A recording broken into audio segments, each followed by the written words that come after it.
With a huge return rumored and more, this is Wrestling Hub. My name is John, and you're watching the Wrestling Report. Before we get into the rest of the video, make sure you subscribe to Wrestling Hub and turn on all notifications to stay up to date with everything in the world of pro wrestling. Also, don't forget to follow us on Instagram at Wrestling Hub Official and follow us on Twitter at Wrestling_Hub.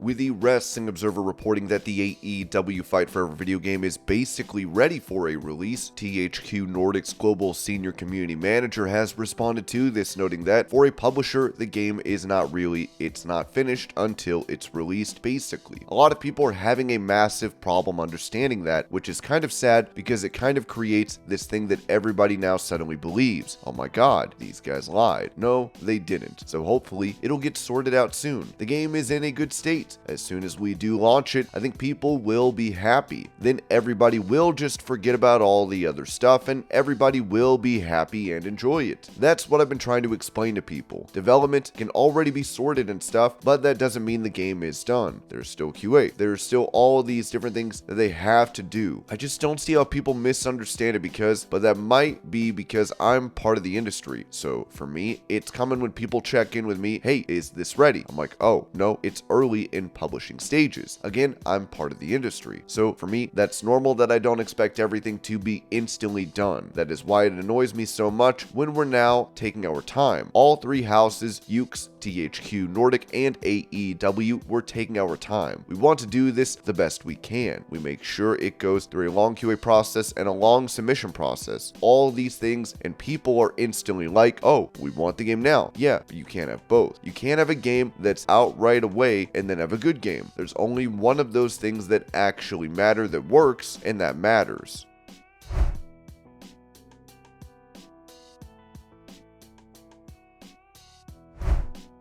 With FTR winning the AEW tag title and re-signing with the company for another 4 years, Dax Harwood said this on his podcast about Vince McMahon's return to power in WWE potentially playing a factor in their decision to stay. Never, ever, ever did I want any kind of bidding war between WWE and AEW. Never did I want to try to play one side against the other. It was all literally me taking everything for the last 19 years of my career, compiling up in my brain and wondering what the best course of action for me is, because I want to make sure my legacy, our legacy, is cemented. I want to build on that legacy even more, take care of my family the best way I can, and the best way to take care of my family right now is just make sure that I'm spending all of the time that I'm allowed to spend with them. There were a lot of factors in it, and Tony Khan and AEW just provided us with the best schedule. Everything that we've earned, everything that we've got for these last 3 years is because of what we've done in AEW. The legacy that we have created, cemented, built on over the last 3 years is because of what Tony Khan can offer us.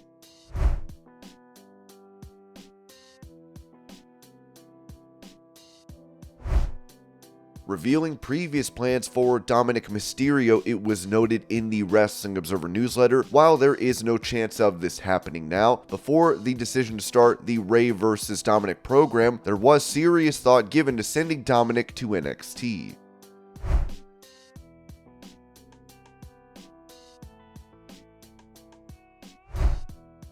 Speaking about a possible dream match for her down the line, Rhea Ripley told After the Bell, I think one of the main ones is, I want my singles match with Beth Phoenix. I want my singles match, not a tag, a singles. But if she doesn't fit the mold of what we're going with, and we're going with first time ever, I want to say Lita. I think that would be a lot of fun.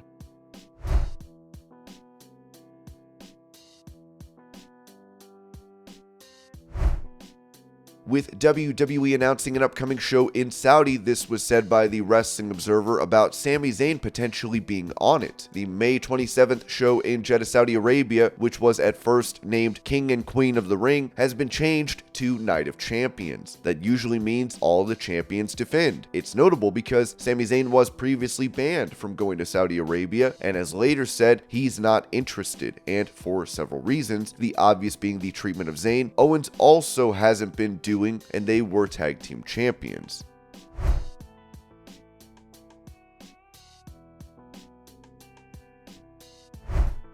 On his podcast, former WWE writer Freddie Prinze Jr. said that Seth Rollins walked out of the Raw after WrestleMania for cutting to commercial during his segment. They played a commercial during his intro, and then we could kind of hear him having a freak out on some production people. He was going, "Why is there a commercial?" You couldn't really hear what he was saying. You could just tell he was mad. He said, "What the hell is going on?" I saw that coming out of his mouth. I think he was more pissed than pissed at them. I think he was pissed when he was backstage at whoever did that, but if I was him, I would have been just as angry, and I thought the way he dealt with it was so hardcore and awesome. Instead of cutting a promo, he just throws the mic out of the ring and walked out of the freaking show. WRKD Wrestling then added, squashing any rumors, Seth Rollins currently has no plans to leave WWE. One of the driving points is the amount of time he gets to spend with his family while on the road, and he isn't looking to change that.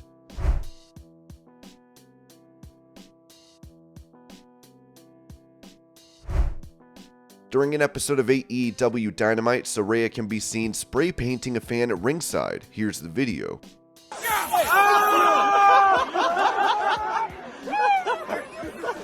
you wash that? What? Can you wash that? I'm not getting on the ref shirt, man.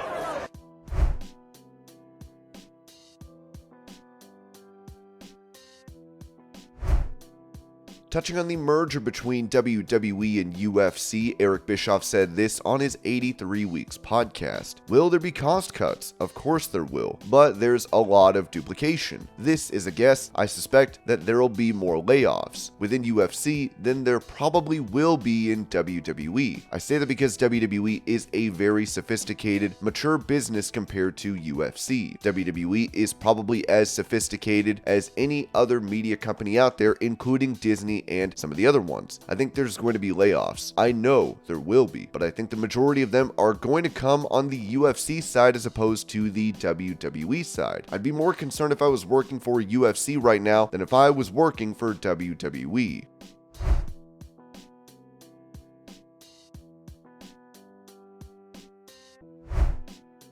Recalling the end to Asuka's undefeated run in WWE with her loss to Charlotte Flair at WrestleMania 34, Road Dogg explained the reasoning behind this on his podcast. Either you're going to put Asuka over at WrestleMania 34 and she maintains that thing, or you're going to put Charlotte Flair over and holy mackerel, she's broken the streak, and you know, the streak only goes for so long. You can't be undefeated forever, you know what I mean? As much as everybody hated it with the Undertaker streak being broken, I guess he could have just retired with this streak unbroken, but they were thinking about the future and who do we give this to? Same thing here. If you're going to beat Asuka, who are you going to give that carrot to? Because she's undefeated and somebody who beats her, you better be looking to do something with, and of course we were looking to do something with Charlotte always, and so that goes back and forth, and you'll hear ideas for each to go over, and the bottom line is you look at the roster and go, hey, on the other side of this, who's better as a champion? Who has more people to work with? There's a lot of stuff people don't think about that goes into all of this. And so there's a lot of thinking down to the wire all the time. It's just a little different when it's Mania, but a lot of meeting behind closed doors goes on there too, and people negotiate. People go in and have an idea, and maybe it wins the day and something changes. That happens.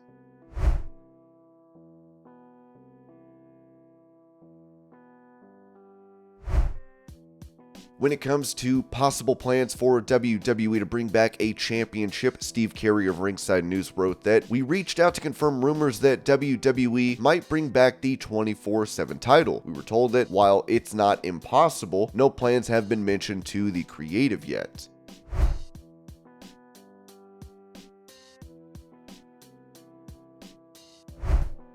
While he recently made his return to AEW on Dynamite this week, there is a health update for Jeff Hardy following his eye surgery, as Sean Ross Sapp noted. We're told that Jeff Hardy is still physically recovering from a recent surgery, and there are some alternate plans over the next few weeks that don't involve him wrestling.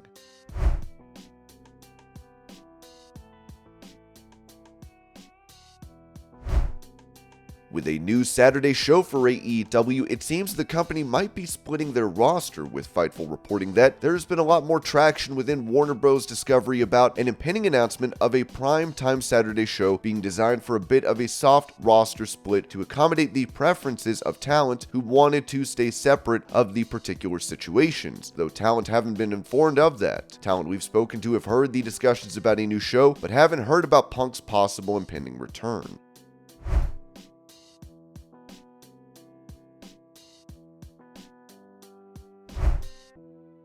As rumors continue regarding Vince McMahon being involved in WWE creative, the Wrestling Observer newsletter noted this when it came to Raw this week. We do know of some minor things on the show, including promo wordings that were changed this week, so the influence is there.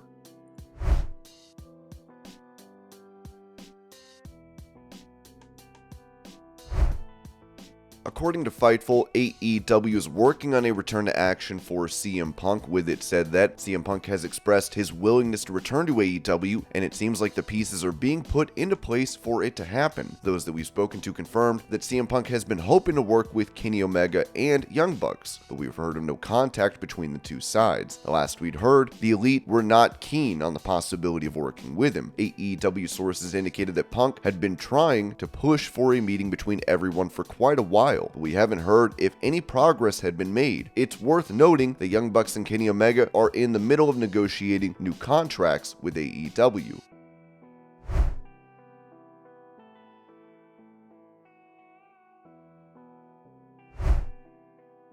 Speaking of the possibility of the Elite working with CM Punk in the future, Brian Alvarez said on Wrestling Observer Radio, "I haven't heard a word about Kenny Omega or the Young Bucks wanting to work with CM Punk. If you watch the AEW All Access show, they're still upset about it." Matt Jackson said it was the worst 6 weeks of his life. There is no word that they want to wrestle CM Punk in FTR. I haven't heard a peep that they want to work with Punk. And this was your pro wrestling news update. I hope you're all having a great day. Thank you so much for watching, and I'll see y'all later.